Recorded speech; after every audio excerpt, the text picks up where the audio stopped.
Hello everyone, good morning. कैसे हैं आप लोग? स्वागत है आपका खान ग्लोबल स्टडीज़ के ऑफिस या लैब पर। मैं आपका जीएस मेंटर ज्ञान प्रकाश झा आपके सामने हाजिर हूँ फिज़िक्स की अगली क्लास लेकर। And today we are going to discuss laws of motion, और उसके बाद फिर हम लोग बात करेंगे law of conservation of momentum, संवेग संरक्षण के सिद्धांत की बात करेंगे। तो एक बार सभी लोग जुड़ जाएंगे, then we will start the session of today. फिर हम लोग आज के सेशन को स्टार्ट करते हैं, और फिर उसके बाद हम लोग देखेंगे सर्कुलर मोशन क्या होता है, एंड प्रोजेक्टाइल मोशन की भी हम लोग बात करने वाले हैं। लास्ट में 6-7 क्वेश्चन भी हैं, जिसमें कुछ न्यूमेरिकल्स भी हम लोग करेंगे।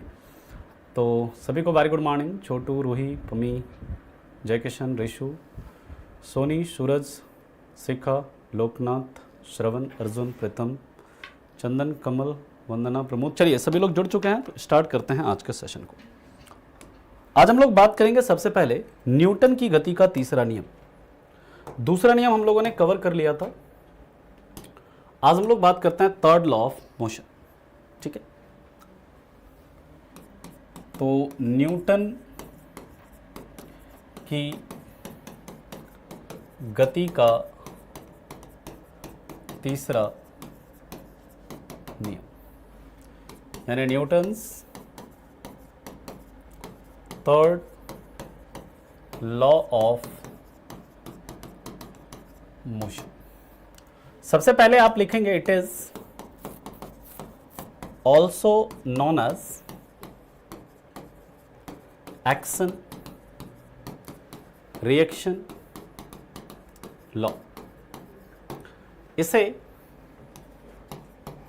क्रिया प्रतिक्रिया नियम भी कहते हैं, क्रिया प्रतिक्रिया नियम भी कहते हैं। जैसे आपसे पूछता है ना कि किस लॉ को लॉ ऑफ इनर्शिया कहते हैं, तो न्यूटन की गति के पहले नियम को क्या बोलते हैं? लॉ ऑफ इनर्शिया या जड़त्व का नियम। उसी तरह अगर आपसे पूछा जाए कि क्रिया प्रतिक्रिया नियम किसे कहते हैं, तो याद रखिएगा वो किसे कहते हैं? न्यूटन की गति के तीसरे नियम को। ये क्रिया प्रतिक्रिया नियम या न्यूटन की गति का तीसरा नियम क्या कहता है? ये कहता है एवरी, यानी हर क्रिया के प्रति, हर क्रिया के प्रति बराबर एवं विपरीत प्रतिक्रिया होती है। हर क्रिया के प्रति बराबर एवं विपरीत प्रतिक्रिया होती है, यानी कि every action has equal and opposite reaction. Equal and opposite reaction, अभी हम लोग इसे काफी डिटेल में समझेंगे। पहले आप पॉइंट्स लिखो। Every action has equal and opposite reaction. और याद रखेंगे जो न्यूटन की गति का तीसरा नियम है, ये इससे हमें क्या पता चलता है? जैसे अगर हम लोग बात करते हैं न्यूटन की गति का पहला नियम, वो क्या बताता है? वो बल की परिभाषा बताता है। न्यूटन की गति का दूसरा नियम वो बल का सूत्र बताता है, जबकि न्यूटन की गति का तीसरा नियम हमें ये क्या बताता है? ये इससे हमें बल के यानी फोर्स के नेचर का, यानी कि प्रकृति का पता लगता है। नेचर का पता लगता है, फोर्स के नेचर का पता लगता है, यानी फोर्स की प्रकृति कैसी है उसके बारे में हमें पता लगता है। क्लियर? या फिर डायरेक्शन भी कह सकते हैं, है ना? फोर्स के डायरेक्शन का भी पता लगता है। क्लियर है? बात समझ में आ गई? अब हम लोग इसके बारे में डिटेल में बात करेंगे। पहले आप इसे लिखें, फिर चलते हैं इसके आगे। दिखाई नहीं दे रहा है तो डॉक्टर से जाकर के मिलिए। हाँ, न्यूमेरिकल भी करवाएंगे, डेफिनेटली करवाएंगे। डेली न्यूमेरिकल होता है। आप रेगुलर क्लास नहीं कर रहे हैं क्या खुशी जी? हम लोग डेली न्यूमेरिकल कर रहे हैं, बेहतरीन, एक से एक न्यूमेरिकल कर रहे हैं हम लोग।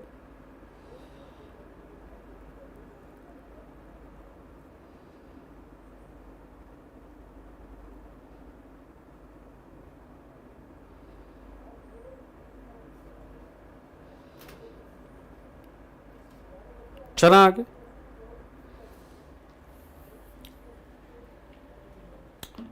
चलिए अब हम लोग बात करते हैं इसके बाद, ध्यान से चीजों को समझिएगा। यहां तक लिख लिया सभी ने? अच्छा, मज़ा नहीं आता क्लास में तो कोई बात नहीं, आप क्लास देख करके जा करके यूट्यूबर्स कई सारे वो हैं, इंस्टाग्राम पे रील्स देखो, है ना, कई सारे मतलब कॉमेडी शोज़ हैं वो आप देखिए, मज़ा आएगा वहाँ पे, है ना। आपके लिए फिर ये स्थान सही नहीं है, उचित नहीं है ना। ये मज़ा लेने के लिए नहीं, ये सीखने के लिए है ना। और जिस दिन सीखने में बाबू मज़ा आने लग गया ना, उस दिन तुम्हारा सिलेक्शन कोई नहीं रोक सकता, ठीक है। तो इंटरेस्ट पैदा करो, है ना। मज़ा लेना है तो कहीं और जाओ, लेकिन हाँ ये चीज़ याद रखना कि सिलेक्शन नहीं होगा, ठीक है। आप कम से कम ये चीज़ ध्यान रखा करिए कि आप क्लास में हैं, किसी लाफ्टर शो में नहीं, है ना। और यहाँ पर मैं आपको हंसाने के लिए, मज़ा दिलाने के लिए नहीं, बल्कि मैं यहाँ पर आपको सिखाने के लिए आया हूँ, ठीक है। क्वेश्चन हम अभी आपको लास्ट में करवाएंगे। अब हम लोग बात करते हैं, तो जिसको भी मज़ा नहीं आ रहा है क्लास में, they can go to Instagram, other social media platform and watch short videos. कई सारे, मतलब आजकल तो मतलब कमी है जी मज़ा की, हाँ। 15-20 साल पहले की बात होती तो समझ में आता। चलिए खैर, अब देखिए क्या मेरे कहने का मतलब क्या।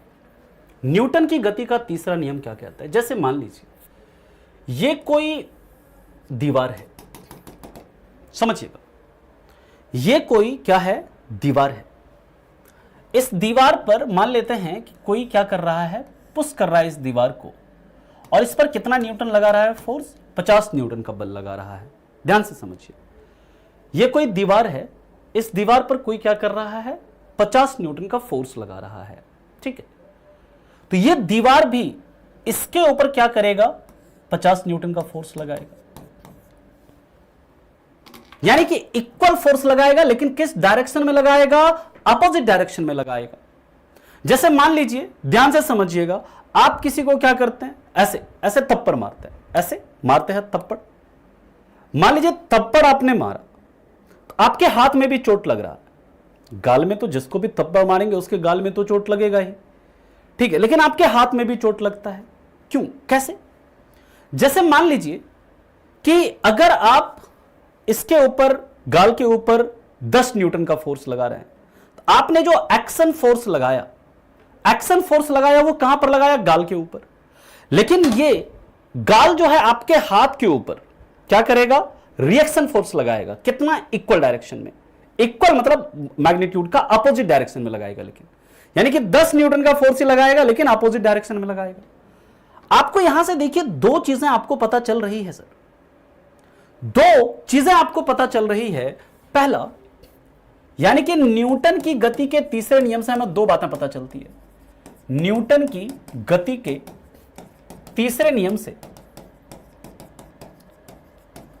दो बातों का पता चलता है। सर क्या क्या चलता है। पहला कि बल हमेशा पेयर में लगता है, पेयर में यानी कि जोड़े में लगता है। बल हमेशा किस में लगता है, जोड़े में लगता है। और दूसरा एक्शन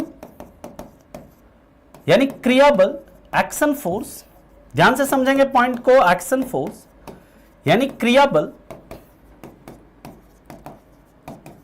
तथा रिएक्शन फोर्स यानी प्रतिक्रिया बल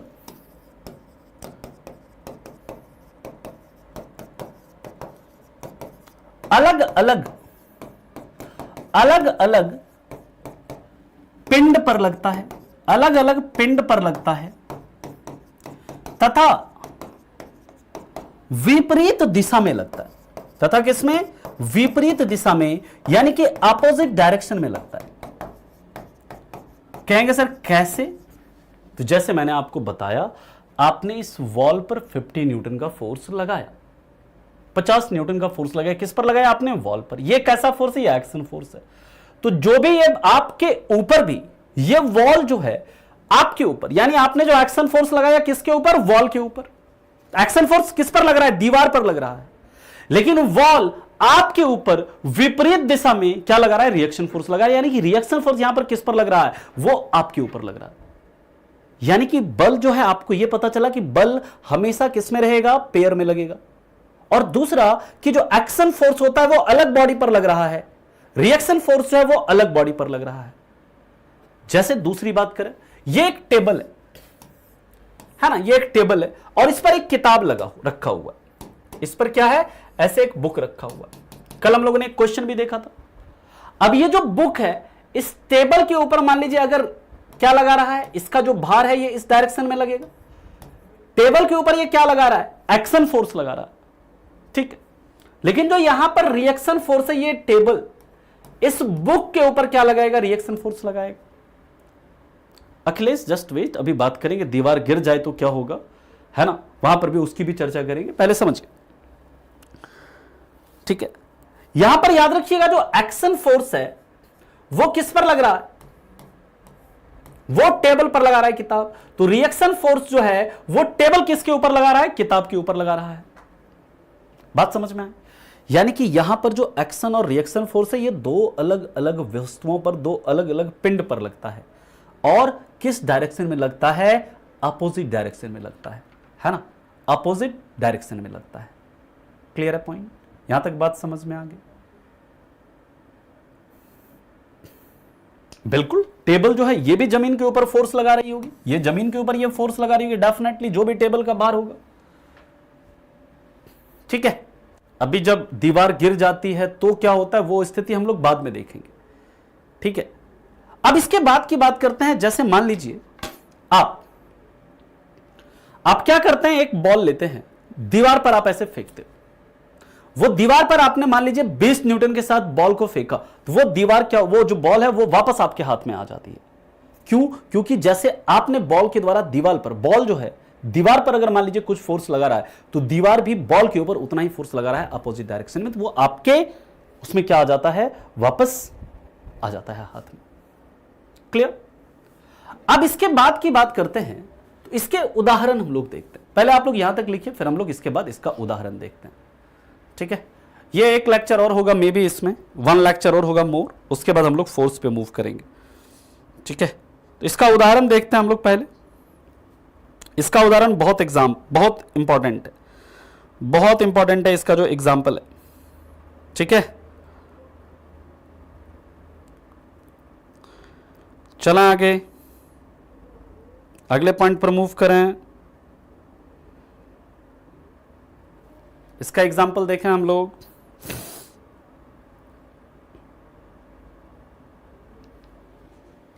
ठीक, चलिए अब देखिए क्वेश्चन हम लोग लास्ट में देखेंगे कैसे क्वेश्चंस बनते हैं इसके। एग्जाम्पल है पहला, जमीन पर खाली पैर चलने पर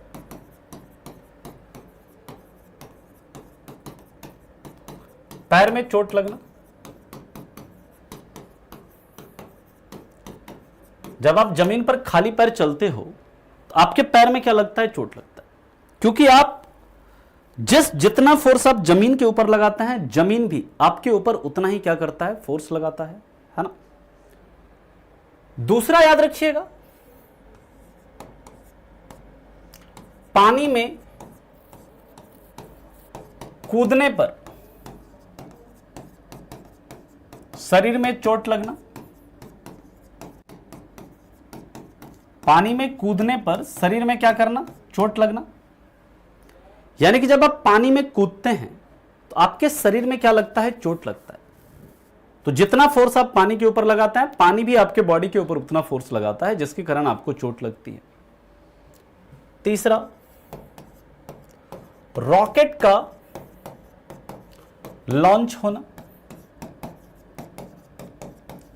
देखिए रॉकेट के लॉन्च होने में कैसे ये एक्शन रिएक्शन फोर्स काम करता है, याद रखिएगा। ये जो रॉकेट होता है ना, जब रॉकेट लॉन्च होता है तो इसका जो ईंधन होता है ये जलता है, और यहां पर ये क्या करता है, ये काफी ज्यादा क्या करता है, गर्म हवा क्या करता है, प्रोड्यूस करता है। यहां से ये गर्म हवा निकलता है, और ये गर्म हवा क्या करता है, इस हवा के ऊपर क्या करता है, एक बल लगाता है इस डायरेक्शन में। तो ये जो हवा है ना, इस रॉकेट के ऊपर अपोजिट डायरेक्शन में उतना ही फोर्स लगाता है। अपोजिट डायरेक्शन में क्या करता है, उतना ही फोर्स लगाता है। इसलिए रॉकेट जो है ऊपर की तरफ क्या होता है, भागता है। गर्म हवा नीचे की डायरेक्शन में क्या करता है, फोर्स लगाता है। तो यहां पर जो है ये जस्ट अपोजिट डायरेक्शन में एक फोर्स लगाएगा और रॉकेट क्या होगा आपका, लॉन्च होगा। चौथा, दीवार पर बॉल फेंकने पर बॉल का वापस आना, बॉल का टकरा कर वापस आना या वापस लौटना।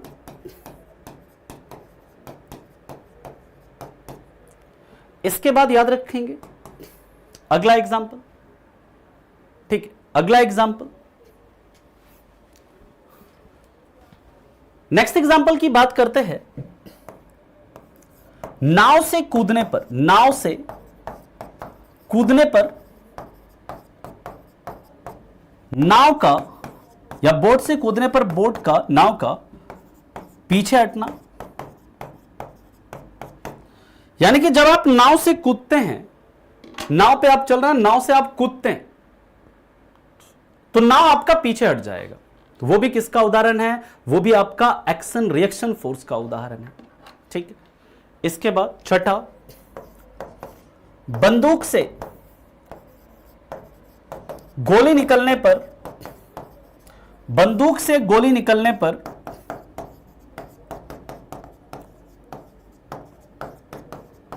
बंदूक का पीछे हटना, बंदूक का पीछे आना। यानी जब आप बंदूक से आप गोली छोड़ते हैं तो बंदूक जो हल्का सा पीछे आता है ना। बंदूक से गोली छोड़ने पर गोली, बंदूक का क्या होना, पीछे आना। वो भी किसका उदाहरण है, वो भी एक्शन रिएक्शन लॉ का उदाहरण है। तो फटाफट पहले इसे लिखिए, और भी एग्जांपल है उसे देख लेते हैं हम लोग। इसे लिखो फटाफट।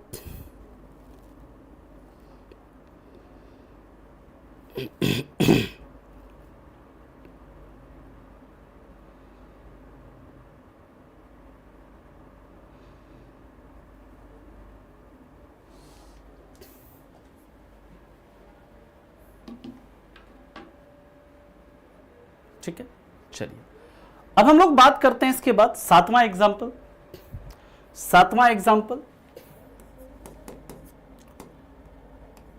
थप्पड़ मारने पर, थप्पड़ मारने पर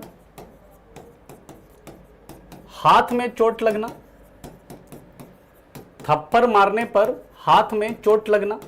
यह भी किसका उदाहरण है, यह भी आपका इसी का उदाहरण है। इसके बाद आठवां याद रखिएगा, फुटबॉल को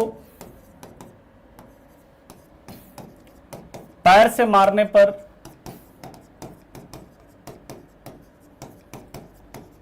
पैर में चोट लगना। ऐसा जितना भी एग्जाम्पल होगा ना, वो किसका उदाहरण होगा, एक्शन रिएक्शन लॉ का या न्यूटन की गति के तीसरे नियम का क्या होगा, उदाहरण होगा। इस चीज को आप याद रखेंगे। क्लियर है, बात समझ में आ गई। ठीक, पहला उदाहरण समझ में नहीं आया। जब आप खाली पैर जमीन पर चलते हो ना, खाली पैर जब आप जमीन पर चलते हो तो वो क्या होता है, एक्चुअली में आपके पैर में चोट लगेगा। क्यों, क्योंकि जितना बल आप जमीन के ऊपर लगाएंगे उतना ही बल जमीन आपके ऊपर लगाएगा। ठीक है ना, इसलिए आपको जहां पर चोट लगता है। ठीक है, यहां तक बात समझ में आ गई।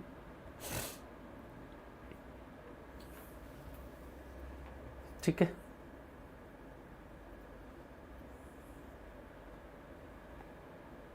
थर्ड वाला समझा दीजिए। थर्ड वाला क्या है एग्जाम्पल जी, थर्ड वाला एग्जाम्पल है रॉकेट का लॉन्च होना। देखिए जब रॉकेट लॉन्च होता है ना, तो रॉकेट का जब ईंधन जलता है तो वो बहुत गर्म हवा अपोजिट इस डायरेक्शन में छोड़ता है। इस डायरेक्शन में ये जो हवा है ना, इसके ऊपर ये जो मतलब धुआं होता है, ये हवा के ऊपर इधर बल लगाता है। तो ये हवा भी इधर अपोजिट डायरेक्शन में क्या करेगा, फोर्स लगाएगा, जिसके कारण रॉकेट आपका क्या होता है, लॉन्च होता है। ठीक है, क्लियर।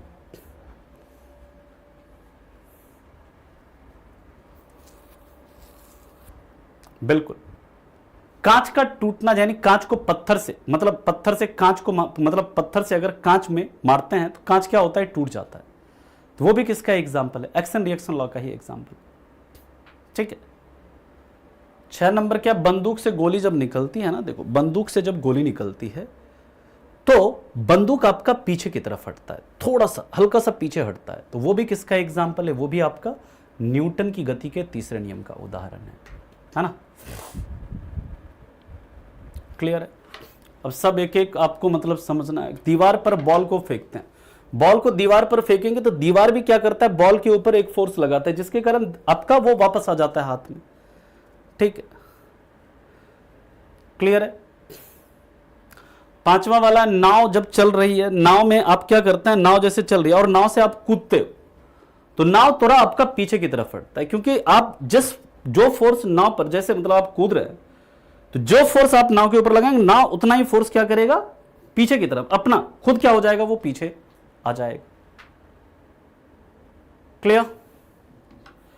चलिए अब हम लोग बात करते हैं इसके आगे। अब एक है law of conservation of momentum, law of conservation of momentum. ठीक है, यह संवेग संरक्षण का सिद्धांत, संवेग संरक्षण का जो सिद्धांत है, नाव पर गुरुजी फोर्स बिल्कुल पीछे की तरफ लगेगा। ठीक है, अभी आते हैं बंदूक पीछे क्यों आ जाता है ना, अभी उसी संवेग संरक्षण के सिद्धांत के कारण आता है, उसके ऊपर हम लोग बात करेंगे।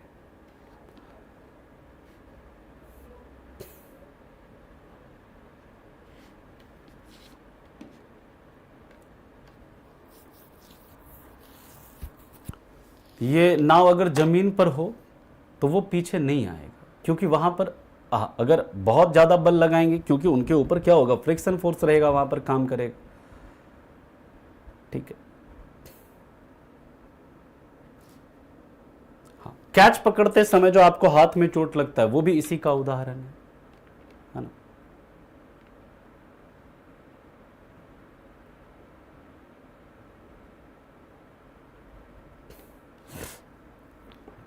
आ गया समझ में।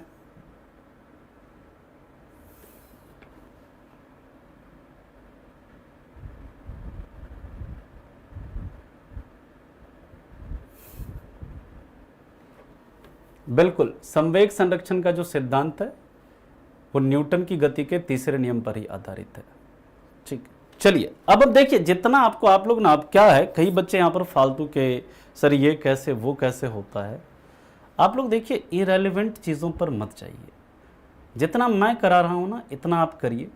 आपको एग्ज़ाम निकालना है ना, आप क्या कर रहे हो, एग्ज़ाम आपको निकालना है। तो एग्ज़ाम के लिए जो चीज़ें रेलिवेंट है ना वो पढ़िए, फालतू की चीज़ें, कई सारे एग्जाम्पल्स हैं, कई सारे उदाहरण हैं, तो उसको करने का कोई मतलब नहीं है सर, है ना।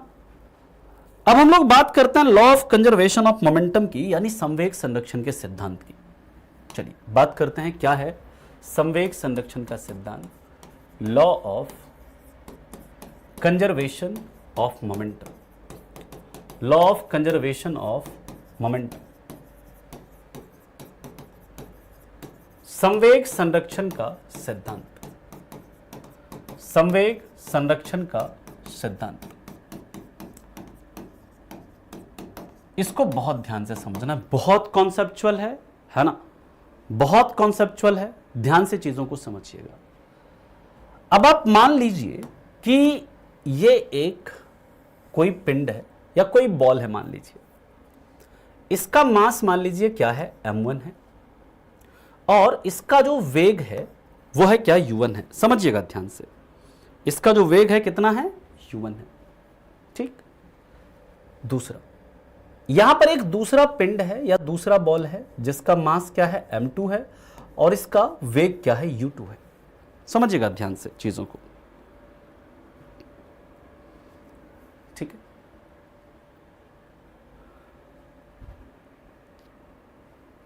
यहां पर m1 u1 m2 u2 है। ठीक है, तो याद रखिएगा, अगर मान लीजिए कि ये u1 आपका u2 से कम है, ये बॉल एक सीधी रेखा में चल रही है ना, ये दोनों बॉल एक सीधी रेखा में क्या कर रही है, चल रही है। हुरन कुमार यादव जी यहां पर आप पढ़ने आए हैं या पढ़ाने के लिए, सीखने के लिए आए हैं, पहले ये बताइए। हाँ, यहां पर आप पढ़ने आए हैं या पढ़ाने सीखना है, उसके लिए आपको एग्जाम निकालना है या फिर आपको पढ़ाने के लिए सीखना है?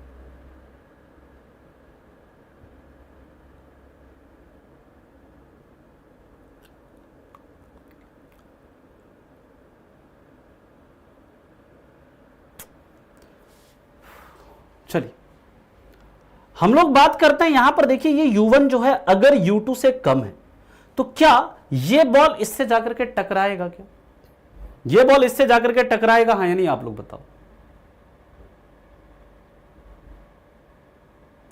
ये अगर U1 जो है U2 से कम है, यानी कि इसका अगर वेलोसिटी इससे कम है, यानी कि ये ज्यादा तेजी से जा रहा है और ये कम तेजी से जा रहा है, क्या ये एक दूसरे से टकराएगा? कभी नहीं टकराएगा। यानी कि इस कंडीशन में कॉलिशन होगा, यानी टकराएगा? नहीं टकराएगा, नहीं टकराएगा। अगर मान लीजिए U1 और U2 दोनों बराबर है, इसका वेग दोनों बराबर है ना, क्या इस कंडीशन में टकराएगा? इस कंडीशन में भी नहीं टकराएगा, ठीक है। लेकिन अगर मान लीजिए ये U1 अगर ज्यादा हो जाए U2 से, ये U1 अगर ज्यादा हो जाए U2 से, यानी कि अब ये कम गति से चल रहा है, ये ज्यादा गति से चल रहा है, इस कंडीशन में जो है ये क्या करेगा? ये टकराएगा, यानी कि क्या होगा? कॉलिशन होगा। ये क्या हो जाएगा? टकराएगा, ठीक है। अब समझो ये कंजर्वेशन ऑफ मोमेंटम क्या कहता है, उसके ऊपर हम लोग आते हैं। पहले अभी समझिए। अब जब टकराने के बाद क्या होगा? जब ये एक दूसरे से टकराएगा, टकराने के बाद यानी कि आफ्टर कॉलिशन,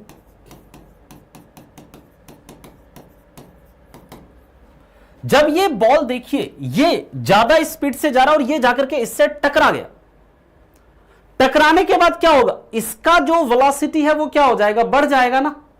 इसका जो वेलोसिटी है वो क्या हो जाएगा? इंक्रीज हो जाएगा। इसका वेलोसिटी जो वो क्या हो जाएगा? कम हो जाएगा, है ना। यानी कि टकराने के बाद आपका क्या हो जाएगा? U2 जो है ये ज्यादा हो जाएगा U1 से, ठीक। लेकिन याद रखिएगा जो law of conservation of momentum क्या कहता है? ये कहता है टकराने के पहले का संवेग, टकराने के पहले संवेग का योग, टकराने के बाद संवेग के योग के बराबर होगा।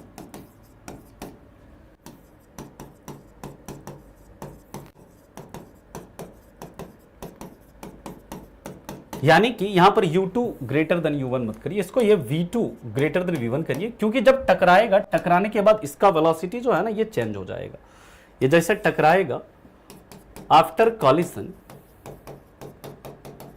मास तो चेंज नहीं होगा, मास तो वही है, मास इसका M1, मास इसका M2, लेकिन इसकी वेलोसिटी अब क्या हो जाएगी? चेंज हो जाएगी। इसकी वेलोसिटी मान लीजिए V2 हो गई, इसकी वेलोसिटी क्या हो गई? V1 हो गई। लेकिन यहां पर अब क्या है? V2 जो है आपका क्या होगा? V1 से ज्यादा होगा। V2 जो है ये क्या हो जाएगा? V1 से ज्यादा हो जाएगा।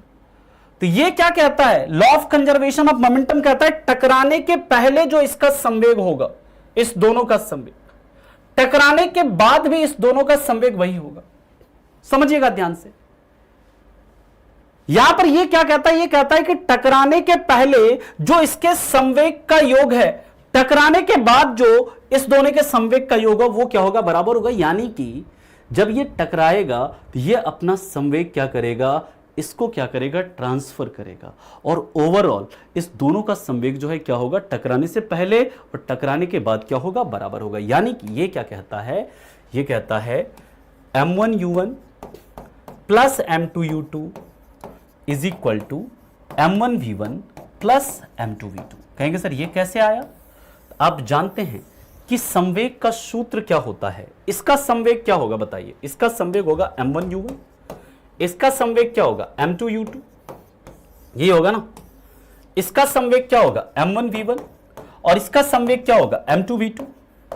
ये क्या कह रहा है कि टकराने से पहले जो संवेग का योग था, टकराने के बाद जो संवेग का योग है, दोनों क्या होगा? इक्वल होगा। इसलिए मैंने क्या किया? M1U1 plus m2u2 is equal to m1v1 plus m2v2। यानी ये कहता है कि संवेग जो होता है वो क्या रहता है, संरक्षित रहता है। संवेग जो रहता है वो कंजर्व रहता है। ठीक है, बात समझ में आ गई।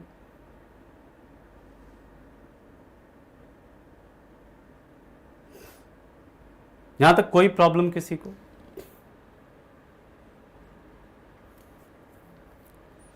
अब इसका एग्जाम्पल हम लोग, इसका अभी एक क्वेश्चन करेंगे। ठीक है, यहां पर अब हम लोग क्या करेंगे, एक क्वेश्चन करेंगे जिससे कि आपका ये कॉन्सेप्ट पूरा समझ में आ जाएगा। जिसको समझ में नहीं आया मैं फिर से एक बार समझा रहा हूं, चीजों को समझो। यहां पर मान लीजिए ये दो बॉल है, ये दो बॉल है, ये स्ट्रेट लाइन में चल रहा है। समझिएगा, फिर से समझिएगा एक बार, जिसको समझ में नहीं आया है। ये एक बॉल है, ये दोनों बॉल क्या है, एक स्ट्रेट लाइन में चल रहा है। इस बॉल का मास m1 है, इस बॉल का मास जो है m2। अब इसका जो वेग है वो क्या है, u1 है, इसका वेग जो है क्या है, u2 है। समझिएगा। अब देखिए, अगर u2 यानी अगर इसका स्पीड इससे कम है तो ये इससे जाकर टकराएगा, नहीं टकराएगा। अगर बराबर है दोनों का स्पीड तो टकराएगा, नहीं टकराएगा। लेकिन जैसे u1 आपका ज्यादा हो जाएगा u2 से, यानी कि अगर इसका स्पीड इससे ज्यादा हो जाएगा, ये जाकर के इससे टकराएगा। और टकराने के बाद क्या होगा, इसका स्पीड बढ़ जाएगा। यानी कि इसका स्पीड मान लीजिए, मास तो वही रहेगा, मास तो चेंज होगा नहीं। इसका स्पीड क्या हो गया, u2 से v2 हो गया, और इसका स्पीड पहले से क्या हो जाएगा, कम हो जाएगा। यानी कि इसका जो स्पीड है वो u1 से क्या हो गया, v1 हो गया। ठीक है, तो law of conservation of momentum यानी संवेग संरक्षण का सिद्धांत क्या कहता है कि किसी भी पिंड के टकराने से पहले अगर वो सीधी रेखा में गति कर रहा है, लीनियर उसमें क्या कर रहा है, गति कर रहा है, तो टकराने से पहले जो संवेग का योग होगा, यानी इसके टकराने के पहले जो इसका संवेग होगा, टकराने के बाद भी वही संवेग होगा। यानी कि m1u1 प्लस m2u2 बराबर क्या होगा, m1v1 प्लस m2v2 होगा। क्लियर?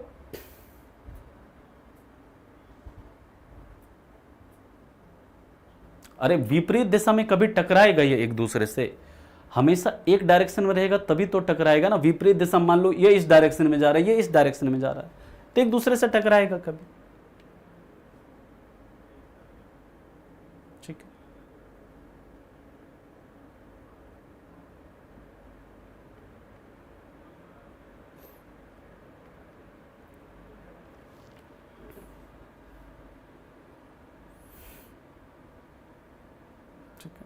बिल्कुल। जो पहले जो मोमेंटम था वही मोमेंटम बाद में होगा। आ गया समझ में? चलिए, अब हम लोग बात करते हैं इससे रिलेटेड एक एग्जांपल की, एक क्वेश्चन की, तब जाकर के ये कॉन्सेप्ट आपका और क्लियर होगा, और ज्यादा क्लियर हो जाएगा इसका कॉन्सेप्ट। ठीक है, ठीक है।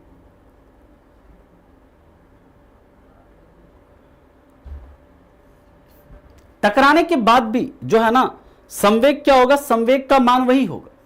ठीक है, टकराने के बाद भी वही रहता है। अभी आता है, अब देखिए, समझिएगा पहले एक कॉन्सेप्ट को।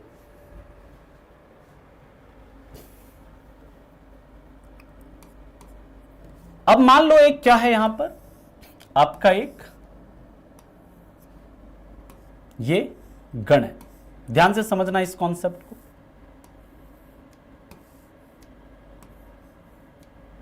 ये एक गन है और इसमें आपका क्या है, एक यहां पर एक ये बंदूक है और इसमें क्या है आपका एक ये गोली है। ठीक है, अभी बंदूक से गोली चली नहीं है ना, अभी बंदूक से गोली चली नहीं है। यानी कि इस समय मान लेते हैं इसका जो बंदूक का मास है यहां पर, यानी गन का जो मास है, बंदूक का जो द्रव्यमान है वो मान लेते हैं क्या है, कैपिटल M है। ठीक, और जो गोली है, गोली यानी जो बुलेट है, गोली का द्रव्यमान मान लीजिए क्या है, स्मॉल m मान लेते हैं। क्या मान लेते हैं, स्मॉल m मान लेते हैं। ठीक है, अभी बंदूक चला नहीं है, बंदूक से अभी गोली हमने छोड़ी नहीं है। तो इसका यहां पर यह बताइए, इस कंडीशन में जो बंदूक का वेग है वो क्या होगा, 0। मान लीजिए बंदूक का वेग यहां पर हम लोग मान लेते हैं क्या, बंदूक का वेग मान लेते हैं यहां पर क्या है, ug, और यहां पर मान लेते हैं गोली का जो वेग है, गोली का जो वेग है वो क्या है, u बी, बी से यहां पर बुलेट है और जी से क्या है, यहां पर गन है। समझना है ध्यान से। अब देखिए दूसरा, अब यहां से क्या होता है, अब क्या किया हमने, बंदूक को फायर किया, गन्स यहां पर बुलेट क्या किया, फायर किया इससे। अब क्या होगा, यह गोली यहां से निकल चुकी है, गोली यहां से क्या हो चुकी है, निकल चुकी है। अब ध्यान से समझना, ठीक है, इसका वेलोसिटी मान लेते हैं अब क्या है, vg, और इसका वेलोसिटी मान लेते हैं क्या है, vb है। ठीक है, अब मैंने आपको बताया था कि संरक्षण, जो संवेग है वो क्या रहता है, हमेशा संरक्षित रहता है, यानी जो मोमेंटम जो है वो क्या रहता है, आपका कंजर्व रहता है। यानी कि बंदूक से गोली छूटने के पहले जो मोमेंटम होगा, बंदूक से गोली छूटने के बाद भी मोमेंटम वही रहेगा, हाँ या नहीं। संवेग संरक्षण का सिद्धांत यही कहता है। यानी कि यहां पर देखिए, इसका अगर हम संवेग लिखें, इस दोनों का संवेग क्या होगा, गन का अगर संवेग लिखेंगे तो क्या होगा, कैपिटल एम, और गन का वेग कितना है, u इंटू जी, प्लस ये क्या होगा, बुलेट का मास कितना है, स्मॉल m, और इसका वेलोसिटी कितना है, u b, इधर का संवेग कितना ये रहेगा, हाँ या नहीं बताओ। और इधर संवेग क्या हो जाएगा, m into V B plus small m into v, ये मैंने उल्टा लिख दिया ना यहां पे, सॉरी, ये v g और यहां पर ये v b होगा, vg और प्लस क्या हो जाएगा, m इंटू वी बी हो जाएगा, हाँ या नहीं बताइए। ठीक है, अब हम क्या करेंगे, इसको और इसको क्या करेंगे, इक्वल करेंगे। समझिए, इसको इक्वल करते हैं, m into U G plus small m into U B is equal to capital M into V G plus small m into V B.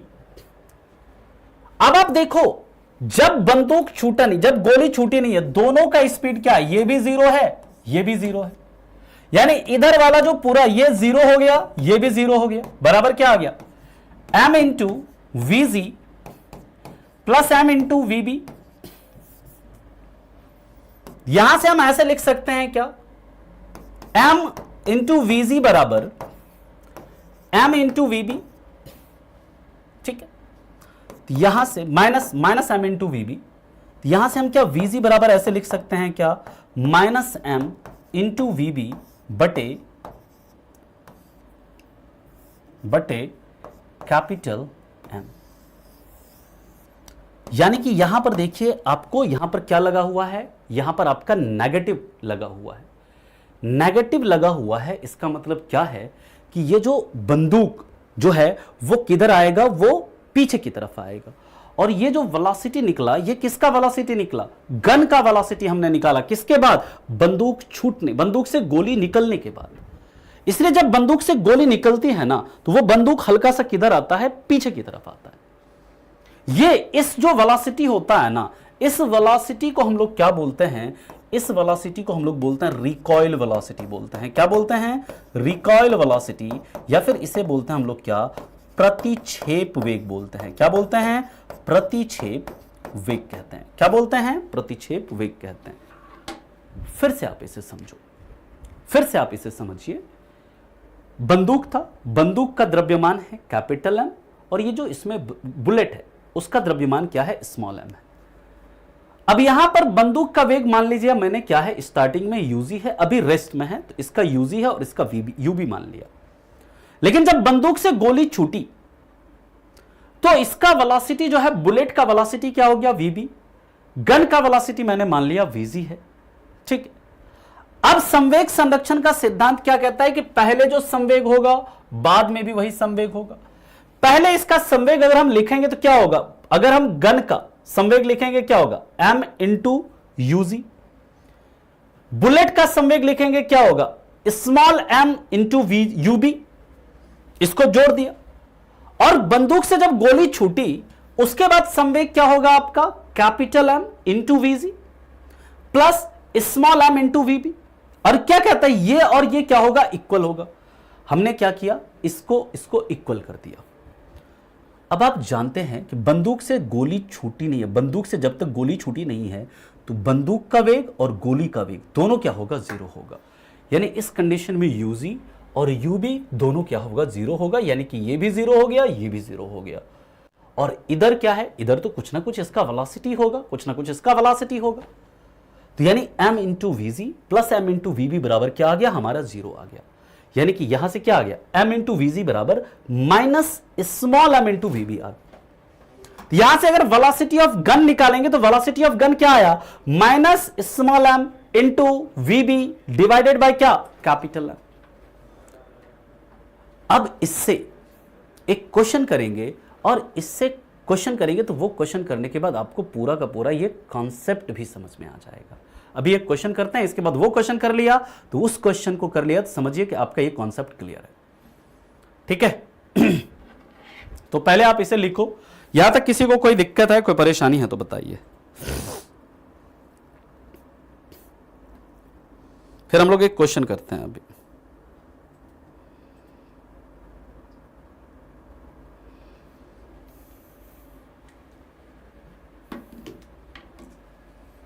अभी एक क्वेश्चन करेंगे तो ये कॉन्सेप्ट आपका क्लियर होगा।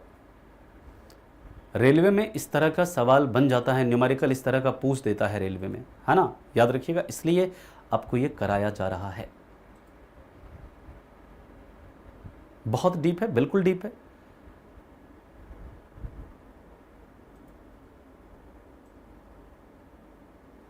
क्योंकि देखो ये कह रहा है ना जीरो कैसे हुआ, क्योंकि अभी बंदूक से गोली छूटा ही नहीं है। अरे बंदूक से गोली छूटने, बंदूक स्थिर है, गोली भी उसमें स्थिर है, तो दोनों का वेलोसिटी जीरो है ना अभी। और जब बंदूक से गोली जब निकलेगी तो कुछ स्पीड से तो गोली निकलेगी ना। जैसे एक क्वेश्चन करो, क्वेश्चन करने के बाद अगर आपको समझ में आता मैं फिर से समझाऊंगा। क्वेश्चन करिए, देखिए क्वेश्चन है कि एक 10 केजी के बंदूक से, ये क्वेश्चन करिए, आपको अगर समझ में नहीं आता है फिर मैं आपको समझाऊंगा। एक 10 केजी के बंदूक से 100 ग्राम का बुलेट 10 मीटर प्रति सेकंड के स्पीड से 10 मीटर प्रति सेकंड के स्पीड से निकलती है, तो बंदूक का प्रतिक्षेप वेग यानी कि रिकॉइल वेलोसिटी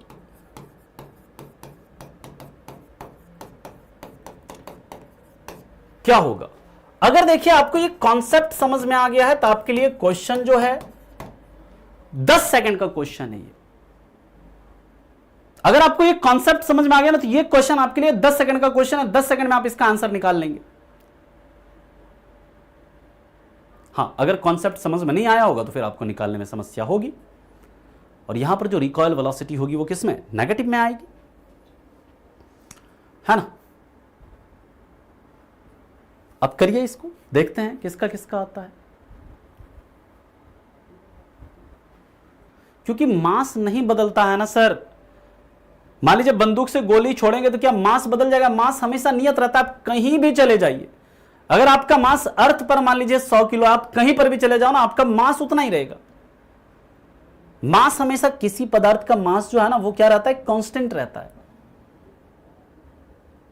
और यहां पर अलग अलग बच्चे अलग अलग उत्तर दे रहे हैं। सभी बच्चों का यहां पर मैं कह दूं कि गलत उत्तर आ रहा है। कहेंगे सर क्यों गलत आ रहा है? अभी हम लोग जब समझेंगे इस क्वेश्चन को तो आपको समझ में आ जाएगा। मैंने आपको वेलोसिटी ऑफ गन का फॉर्मूला बताया, क्या है, minus m into velocity of bullet divided by capital M। यहां पर माइनस m क्या है, बुलेट का मास है। बुलेट का मास कितना है सर, 100 ग्राम है। 100 क्या है, ग्राम है।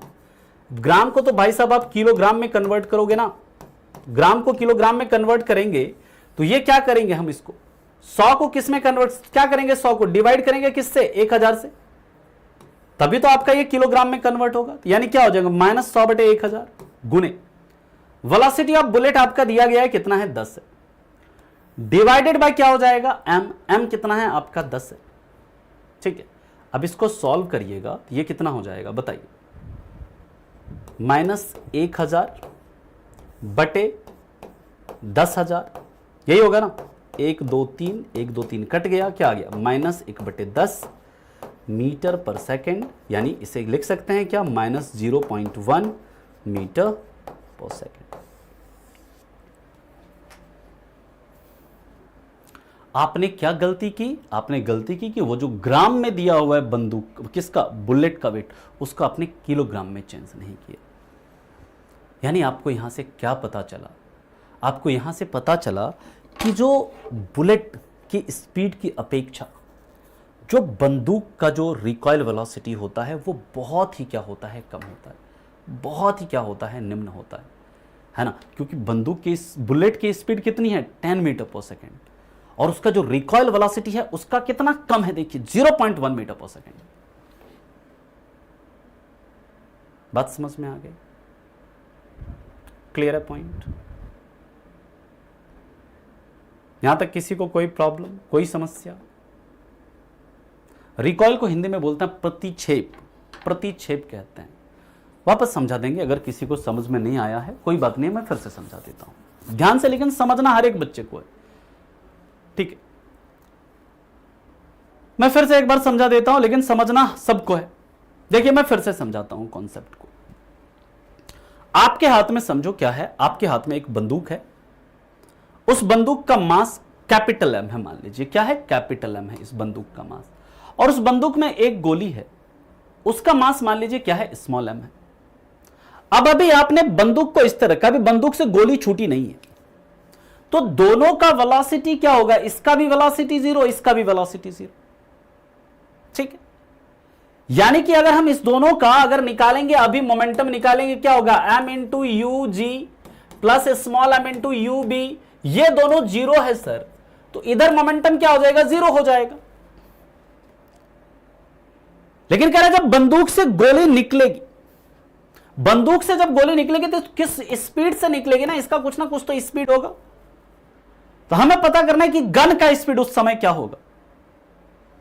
तो law of conservation of momentum क्या कहता है, कहता है कि जो पहले मोमेंटम था वही बाद में मोमेंटम होगा। यानी कि पहले अगर 0 था तो बाद में भी क्या होना चाहिए, 0 होना चाहिए। यानी कि ये जो m इंटू वीजी यानी बाद में मोमेंटम निकालें तो इसका मास तो चेंज होगा नहीं, मास तो वही रहेगा, लेकिन वेलोसिटी क्या हो गया है, चेंज हो गया। इसका वेलोसिटी मान लीजिए वीजी, तो ये जो m इंटू वीजी है प्लस m इंटू वीबी है, ये किसके बराबर होगा, 0 के बराबर। क्योंकि यहां पर देखिए पहले मोमेंटम क्या है, आपका 0 है, जब तक बंदूक किस में, बंदूक और गोली दोनों रेस्ट में, अभी गोली छूटी नहीं है, ठीक है। तो यानी ये किसके बराबर हो जाएगा, ये हो जाएगा 0 के बराबर। और ये 0 के बराबर है तो हमें क्या निकालना है, वीजी निकालना है। m इंटू वीजी यानी कि बंदूक का जो मास है गुने उसका बंदूक का जो वेग है, बराबर क्या हो जाएगा, माइनस बुलेट का जो मास है प्लस उसका जो वेग है उसका गुणनफल के बराबर। तो यानी कि यहां से वीजी बराबर क्या आ गया, यहां से वेलोसिटी ऑफ गन क्या आ गया, -m इंटू वीबी बटे कैपिटल एम। ये फॉर्मूला भी आपके एग्जाम में पूछ देते हैं। और ये जो नेगेटिव साइन ये बता रहा है कि बंदूक से जब गोली छूटेगी ना, तो वो बंदूक गोली जिस डायरेक्शन में जाएगा उसके बंदूक जो उसके अपोजिट डायरेक्शन में आएगा। यानी कि बंदूक गोली अगर सामने जा रही तो बंदूक जो है क्या होगी, पीछे की तरफ आएगी। क्लियर है पॉइंट? बंदूक जो है वो पीछे की तरफ आएगी, और इसलिए इसे क्या बोलते हैं, इसे हम लोग बोलते हैं रिकॉइल वेलोसिटी बोलते हैं, या फिर क्या बोलते हैं, इसे प्रतिक्षेप वेग बोलते हैं, प्रतिक्षेप वेग। और क्वेश्चन को देखिए आप, क्वेश्चन में दिया है, आपको दिया है कि एक 10 किलो का बंदूक है, उसके अंदर एक बुलेट है जिसका कितना वो है, 100 ग्राम वेट है, उसका 100 ग्राम द्रव्यमान है, और बंदूक से निकलता जो ये गोली बंदूक से किस स्पीड से निकल रहा है, 10 मीटर प्रति सेकंड के स्पीड से निकल रहा है। कह रहे हैं कि बंदूक का प्रतिक्षेप वेग क्या होगा। हमारे पास फॉर्मूला है क्या, वेलोसिटी ऑफ गन का क्या, -m इंटू वीबी अपॉन कैपिटल एम। ये स्मॉल एम क्या है, बुलेट का मास है। तो बुलेट का मास आपको दिया है किसमें, ग्राम, 100 ग्राम, इसको किलोग्राम में कन्वर्ट करना है तो 100 बटे क्या हो जाएगा, 1000 इंटू वेलोसिटी आपको दिया है कितना, 10 है, डिवाइडेड बाय गन का मास कितना आपको 10 kg दिया है। इसको सॉल्व कर लिया हमने, क्या आ गया, -1000 बटे 10,000 आ गया। ये कितना आ गया, -1 बटे 10 आ गया, और इसको हमने क्या किया, क्या हो गया, -0.1 मीटर पर सेकेंड हो गया। फिर भी अगर किसी को समझ में नहीं आया है तो आप दोबारा जाकर के देखिएगा, डेफिनेटली समझ में आएगा। और रॉकेट जो लॉन्च होता है वो भी किसके आधार पर, एक तो न्यूटन की गति का तीसरा नियम, और न्यूटन की गति का तीसरा नियम है, और वहां पर याद रखिएगा law of conservation of linear momentum, यानी रैखिक संवेग संरक्षण के सिद्धांत पर क्या करता है रॉकेट जो है, रॉकेट लॉन्च होता है वो काम करता है रैखिक संवेग संरक्षण के सिद्धांत पर, यानी law of conservation of linear momentum. ठीक है, जितना स्पीड में यहां पर जितना फोर्स लग रहा है ना सर, उतना ही फोर्स अपोजिट डायरेक्शन में लगा रहे हैं, लेकिन यहां पर कम क्यों हो रहा है? ध्यान से समझिए, एक बच्चे ने बहुत अच्छा सवाल किया, सर यहां पर बुलेट जिस स्पीड से जा रहा है उस स्पीड से गन कहां पीछे आ रहा है, जिसका मतलब यहां पर न्यूटन का थर्ड लॉ फेल हो रहा है। बिल्कुल नहीं, यहां पर बुलेट जितना, यानी जो आपका गन है बुलेट पर जितना फोर्स लगा रहा है ना, बुलेट भी उतना ही फोर्स लगा रहा है गन पर, लेकिन गन का मास क्या है, बहुत ज्यादा है, किससे? बुलेट से। इसलिए गन जो है ना वो कम स्पीड से पीछे आ रहा है। आगे बात समझ में, यानी कि यहां पर भी न्यूटन का तीसरा नियम काम कर रहा है। ठीक है, बात समझ में आ गई? जिसका भी डाउट था क्लियर है? अब चलिए आज के सवाल की तरफ चलते हैं। आज के सवाल में कुछ न्यूमेरिकल्स हैं, तो उस न्यूमेरिकल्स को भी हम लोग देखेंगे। फटाफट क्वेश्चन करिए, खाली ग्राम किलोग्राम इसका ध्यान रखना है आपको, और न्यूमेरिकल करवा देंगे आपको आगे। नहीं, किलोग्राम को ग्राम में चेंज करके कैसे बनेगा? कि मास का एसआई यूनिट क्या है? मास का एसआई यूनिट क्या है बताइए? द्रव्यमान का एसआई यूनिट केजी है ना, तो हमेशा हमें एसआई यूनिट में कन्वर्ट करना है उसे। अब ये क्वेश्चन बहुत अच्छा क्वेश्चन है, करिए इसमें। देखिए आपको वही सारा यूनिट का ही खेल है, यहां पर सारा यूनिट का ही खेल है।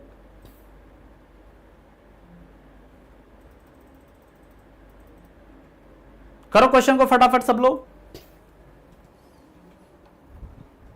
यहां पर सारा यूनिट का खेल है सर, और मुझे उम्मीद है यहां पर सारे बच्चे गलत करेंगे उत्तर इसका, मुझे पता है सारे बच्चे यहां पर गलत उत्तर देंगे, एक आध को छोड़कर, और दे भी रहे हैं।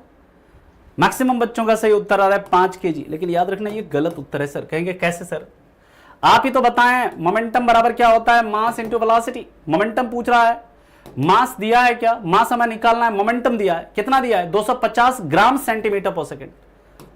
250 ग्राम है, तो ग्राम को पहले किस में कन्वर्ट करेंगे? किलोग्राम में, तो ये हो गया 250 बटे 1000 ग्राम। ये तो कन्वर्ट हो गया, सेंटीमीटर है, सेंटीमीटर को मीटर में कन्वर्ट करेंगे, क्या जाएगा? 1 बटे 100 मीटर पर सेकेंड। अब ये हमारा बराबर है। अब बराबर हमें मास निकालना है, इंटू वेलोसिटी कितना है? 5 मीटर पर सेकेंड है। ठीक है, वेलोसिटी कितना है? 5 मीटर पर सेकेंड। ये हमारा 5 मीटर बराबर है मीटर पर सेकेंड में। ये 5 से कितनी बार में कटेगा बताइए? 5 से 5 बार में, यानी 50 बार में कटेगा। यानी मास बराबर कितना आ गया? 50 बटे कितना आ गया? 1 2 3 4 5 शून्य होगा ना, 1 शून्य 1 शून्य काट दो, यानी क्या आ गया? ये 5 बटे 10 इंटू 1 बटे 1000 इसे लिख सकते हैं। इसको क्या हम लिख सकते हैं? 5 बटे 10 इंटू 10⁻³ लिख सकते हैं। हाँ बताइए, तो क्या हम इसको लिख सकते हैं क्या? 0.5 मिलीग्राम लिख सकते हैं। इसका सही उत्तर आ जाएगा ऑप्शन 3, 0.5 मिलीग्राम हो जाएगा। ठीक है, नहीं 0.5, सॉरी मिलीग्राम नहीं, 0.5 ग्राम आ जाएगा ये आपका, है ना? क्लियर है? 0.5 ग्राम हो जाएगा।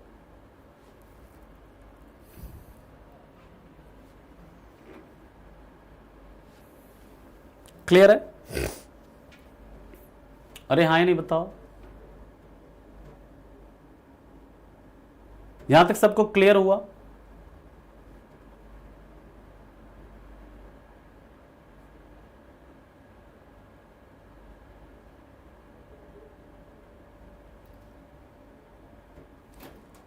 क्लियर है सबको? चलिए मैं फिर से एक बार समझा दे रहा हूं। ये इसका ये होगा, ग्राम होगा। देखिए आपका मोमेंटम का फॉर्मूला होता है क्या? मास इंटू वेलोसिटी होता है। मोमेंटम आपका दिया है कितना? 250 ग्राम सेंटीमीटर पर सेकेंड। 250 ग्राम सेंटीमीटर पर सेकंड। पहले हम इसको क्या करते हैं, केजी में कन्वर्ट करते हैं। 250 को केजी में कन्वर्ट करेंगे, क्या हो जाएगा, 1000 से गुना डिवाइड करना पड़ेगा, तब जाकर केजी में कन्वर्ट होगा। गुने यहां पर आपका सेंटीमीटर दिया है, सेंटीमीटर को हमने मीटर में कन्वर्ट करना है, और सेंटीमीटर को जब मीटर में कन्वर्ट करेंगे तो क्या हो जाएगा, वो 1/100 ये होगा ना। अगर सेंटीमीटर को मीटर में कन्वर्ट करेंगे क्या होगा, 1/100 होगा, क्योंकि 1 सेंटीमीटर यानी 100 सेंटीमीटर में कितना, 100 सेंटीमीटर बराबर 1 मीटर होता है। 1 सेंटीमीटर बराबर क्या हो जाएगा, 1/100 मीटर। तो इसको हमने मीटर में कन्वर्ट करना है, तो मीटर में कन्वर्ट कर दिया, 1/100 हो गया। बराबर मास हमको निकालना है, और वेलोसिटी आपको दिया है कितना, 5 मीटर पर सेकंड। यानी कि इधर हमारा ये किसमें है, केजी में है, ठीक है। तो यहां से ये देखिए 5 से ये कितनी बार में कटेगा, 50 बार में। यहां पर मास बराबर हमारा कितना आ गया, 50/1 पर कितना शून्य हो जाएगा, 3 2 5 शून्य, इतना केजी आया हमारा, इतना केजी आया ना। यानी कि इसको देखो हमने काटा, इसको काटा, ये कितना आ गया, 5/10,000 केजी, ठीक है। यानी कि इसको हम ऐसे लिख सकते हैं, 5/10 गुने 1/1000 केजी। 1/1000 केजी का मतलब क्या हो रहा है, 1 ग्राम की बात हो रही है, यानी कि ये कितना आ गया, 0.5 ग्राम हो गया, ठीक है।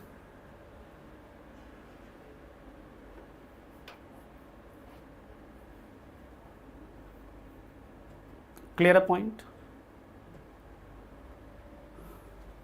दूसरा तरीका आप ऐसे भी कर सकते हो इसको, है ना, जैसे है ना, ये मान लीजिए 250 ग्राम है सेंटीमीटर पर सेकंड, बराबर आप कर दीजिए m/v। यहां पर वेलोसिटी को आप क्या कर दो, सेंटीमीटर में कन्वर्ट कर दो, तो भी आपका आ जाएगा। कैसे आ जाएगा, तो 250 ग्राम सेंटीमीटर पर सेकंड है, बराबर मास को मास ही रहने दीजिए, मास हमें निकालना है। वेलोसिटी को आप कन्वर्ट कर दीजिए किसमें, मीटर पर, किसमें, मीटर में, सेंटीमीटर में कर दो। 5 मीटर है, उसको सेंटीमीटर में कन्वर्ट करना है, क्या हो जाएगा, ये 1 मीटर में कितना सेंटीमीटर होता है, 100। तो हम लोग क्या इसे 500 मीटर पर 500 सेंटीमीटर पर सेकंड कर सकते हैं क्या, इस तरीके से भी आप कर सकते हो, 500 सेंटीमीटर पर सेकंड। यानी कि यहां से ये सेंटीमीटर पर सेकंड कट गया, तो मास बराबर यहां से क्या हो जाएगा, ऐसे भी कर सकते हैं आप, 250/500 क्या हो जाएगा, ग्राम हो जाएगा। इससे भी क्या आ गया आपका, 0.5 ग्राम आ गया। दोनों कंडीशन में आपका उत्तर क्या आ रहा है, वही आ रहा है। क्लियर। आप चाहे उधर से निकाल लो, चाहे इधर से निकाल लो, बात सेम ही है। आपको जैसे भी समझ में आए वैसे आप निकाल सकते हैं, डेफिनेटली आएगा। राहुल, अब अगला क्वेश्चन देखिए, फटाफट इस क्वेश्चन को करो।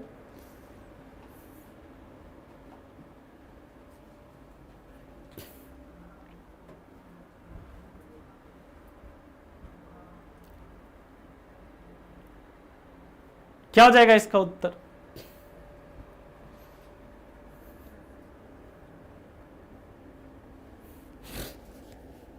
अभी अभी हम लोगों ने पढ़ा है, यह हमेशा डिफरेंट बॉडी पर लगता है और किसमें, अपोजिट डायरेक्शन में लगता है, ठीक है। तीसरा क्वेश्चन पढ़िए फटाफट।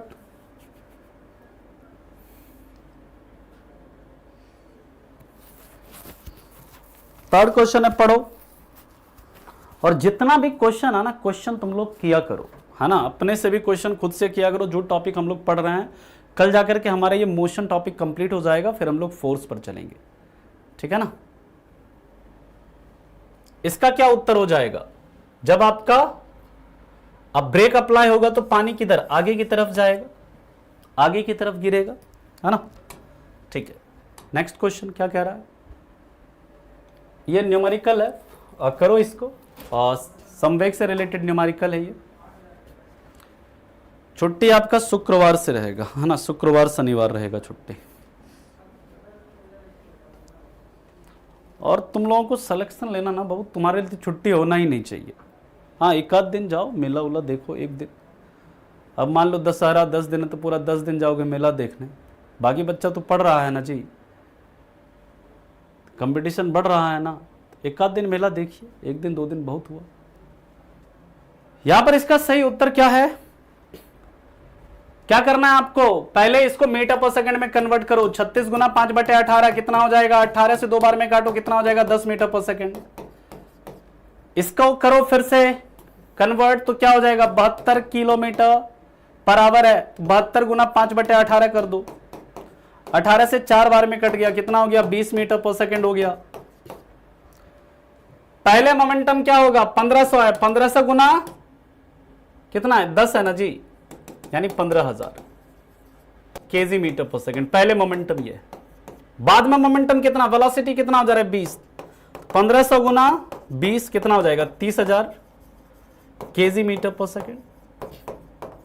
इसका अंतर पूछ रहा है, 30,000 में 15,000 घटा दो, कितना चेंज हुआ मोमेंटम में, 15,000। अरे कितनी बार बताए हैं कि जब किलोमीटर पर आवर को मीटर पर सेकंड में कन्वर्ट करना होता है तो उसके लिए 5/18 से मल्टीप्लाई करते हैं। ठीक है, और भी सवाल है लेकिन अब हमारे पास समय नहीं, क्लास का टाइम एक्चुअली खत्म हो गया है, तो बाकी के सवाल जो है आपको नेक्स्ट क्लास में करवा देंगे। ठीक है, तो अभी के लिए सर इतना ही। यहां तक किसी को कोई डाउट है तो आप लोग पूछ लीजिए। अभी अगली क्लास में भी हम सवाल कराएंगे, आपको न्यूमेरिकल्स कराएंगे, आप लोग परेशान मत होइएगा। जितना आप करा रहे हैं उसको आप पढ़ो, बार बार चीज़ों को आपको एक बार में समझ में नहीं आ रहा है तो दूसरी बार पढ़ो, दूसरी बार में समझ में आ जाएगा। ठीक है, तीसरी बार में समझ में आ जाएगा, फिर भी समझ में नहीं आता है तो मैं डाउट क्लास लूंगा, डाउट क्लास में आप लोग अपने जो भी डाउट से पूछ लेना। ठीक है, लेकिन उसके लिए आपको डाउट तभी होगा ना जब आप पढ़ोगे, है ना। तो बार पढ़िए, बार बार 4-5 बार पढ़िए, 2 बार 3 बार पढ़िए, नहीं समझ में आता है डाउट क्लास में जो भी डाउट्स होंगे उससे हम करवाएंगे आपको। ठीक है, तो चलिए मिलते हैं फिर आपसे अगली क्लास में, है ना। कल की क्लास में, कल हम लोग देखेंगे सर्कुलर मोशन और प्रोजेक्टाइल मोशन की, है ना, सर्कुलर मोशन और प्रोजेक्टाइल मोशन की बात करेंगे। ठीक है, तब तक के लिए आप लोगों का धन्यवाद, thank you so much, bye bye, take care and have a good day, thank you.